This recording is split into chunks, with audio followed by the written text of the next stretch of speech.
Michigan farmers making their wheat varietal decisions for the fall can now view results of the 2020 wheat variety trials. The purpose of doing these trials is to test these different varieties and lines for their performance in various growing conditions at actually about 8 locations scattered across the state. And so what we're doing is we're trying to grow these varieties under different conditions, and we're applying some different management to identify what ones might be the best yielding for growers or for farmers. And one of the things that's important is look at the multi-year data and multi-location data, because that tells you how resilient a variety really is. And there's varieties that are going to spike up and do really well one year and then not so good the next year.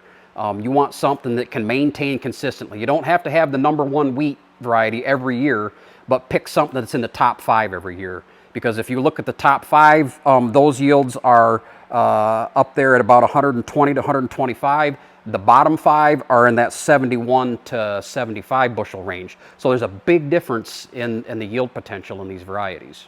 Every year there's always something that's a surprise, whether it's a disease that you weren't thinking about or lodging or whatever. This year, the couple things that happened that was a bit of a surprise, we had very significant lodging pressure at the Deckerville location. And we got really good ratings for these varieties. You'd be walking the field and there would be a variety standing perfectly tall with no lodging at all right next to the one laying completely flat. So we got really good data. Nobody likes the combine wheat that's laying flat. So look in the variety trial report and look at those ratings, because those are real. And if it's got a 0 or a 1, that means basically it was almost no lodging at all. Those are your varieties you want to go to. And then the other thing that happened is, from a grain quality perspective, we didn't really have any vomitoxin issues or DON.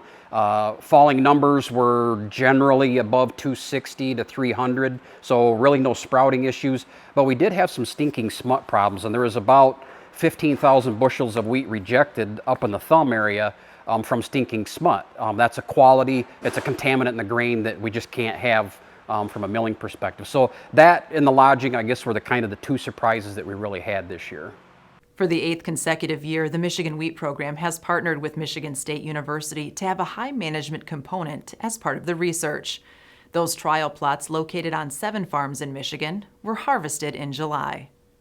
We do these, what we call our conventional versus high management study, where we plant all 115 varieties. We plant 6 replications of it. 3 of them get assigned to conventional management, 3 of them get assigned to high management. The conventional management simply get a herbicide for weed control in the spring and 90 pounds of N. That's all it gets, nothing else. The high management gets the same herbicide, the same 90 pounds of N, but in addition it gets a second pass of nitrogen, another 30 units of N, for a total of 120. It gets a fungicide at flowering, and it also gets a fungicide at flag leaf emergence. So those are the 3 things extra that it gets.